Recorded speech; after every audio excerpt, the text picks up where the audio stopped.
Les essentiels du bassin, depuis le mat d'Arcachon où s'est déroulé ce jeudi et ce vendredi un colloque réunissant des apprenants. On va vous expliquer ce que sont ces apprenants autour de la cybersécurité et la lutte contre la cybercriminalité. Je suis ravi d'accueillir Marlène Dulaurent. Bonjour. Bonjour. Alors vous avez dirigé effectivement ce colloque avec Jean-Christophe Federbe. Vous étiez présent à Gujan-Mestras récemment aux côtés de Paquito Sanchez. Oui, en effet. Voilà, qu'on va retrouver dans un court instant, qui va nous parler des différentes actions ici sur le bassin d'Arcachon.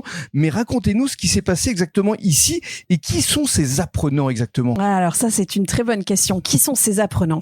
Déjà, c'est quoi un apprenant ? Un apprenant, c'est un étudiant à l'université, mais qui suit un diplôme universitaire en formation continue. Que vous avez créé, c'est une première nationale. Oui, grande première nationale. En effet, on est le premier diplôme universitaire en cybercriminalité.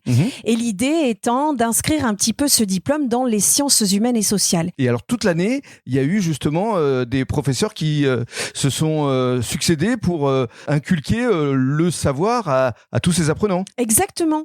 En fait, il se passe que souvent la cybersécurité, on l'explique à l'université, mais avec un prisme très technique. Et finalement, on s'est rendu compte qu'il y avait des phénomènes émergents, la radicalisation, l'ingénierie sociale, les atteintes sexuelles sur mineurs, qui se déroulaient en ligne et qui pouvaient s'expliquer autrement que par la technique. Bien sûr. Et c'est là où on a proposé cette offre de formation à Bordeaux-Montaigne. Et alors justement, vous avez travaillé avec l'université de Bordeaux. Pourquoi ici, Arcachon ? Parce que vous êtes natif d'ici ? Bah oui, en fait, un peu l'enfant du pays. Et c'est vrai que c'était l'opportunité, puisqu'on souhaitait faire de la sensibilisation au grand public. Ce colloque, en fait, c'est un format un peu particulier. Ce sont les soutenances de nos étudiants, de nos apprenants. C'est ça. C'est la fin de la saison, en fait. Exactement. C'est la fin de l'année. Mais on voulait pas que ces restitutions, qui sont extrêmement qualitatives, restent dans les enceintes de l'établissement. D'ailleurs, on va pouvoir les retrouver sur le net. Oui, bien sûr.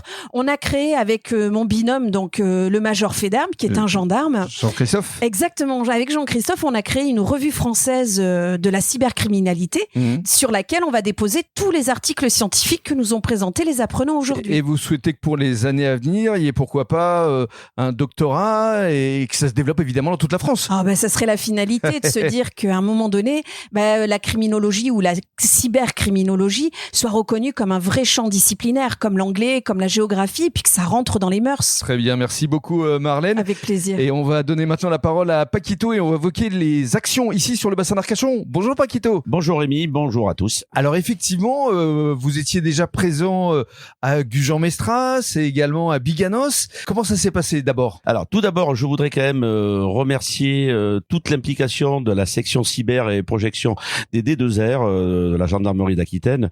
Oui, c'est important parce que c'est un vrai partenariat. C'est un vrai partenariat. Aujourd'hui, Marlène Dulaurent et Jean-Christophe Federbe font partie de la réserve comme moi-même. Et on travaille beaucoup avec les brigades de gendarmerie locales. Alors effectivement, on a fait notre première soirée de sensibilisation et de présentation des nouveaux outils contre cette menace cyber sur Gujan-Mestras. Et je suis fier que ce soit commune qui a été la première desservie par la gendarmerie. La gendarmerie locale était là avec nous. On a fait une belle présentation. On a présenté des outils de protection pour les entreprises. Et alors, vous avez enchaîné à Biganos. Et là, mardi, ça va être à Andernos. Alors, voilà, effectivement, le travail, il est long, profond. On veut sensibiliser les communes, les élus, les entreprises, les petites, les moyennes, tout ce qu'ils ont un PC, un réseau informatique, voilà, on veut vraiment les sensibiliser. Et bien sûr, la seconde étape, ça a été la mairie de Biganos, où ça s'est bien passé. On enchaîne mardi avec mes collègues sur un groupement d'entreprises sur Andernos et la volonté de la section cyber et de projection des D2R. C'est de vous développer dans tout le bassin, voire dans toute la France. Voilà, se servir un petit peu de l'étape locale dont je suis présent. Référent et de s'appuyer sur toutes les communes de la Cobas, Coborne et Val de l'Aire. Merci beaucoup. Merci Rémi.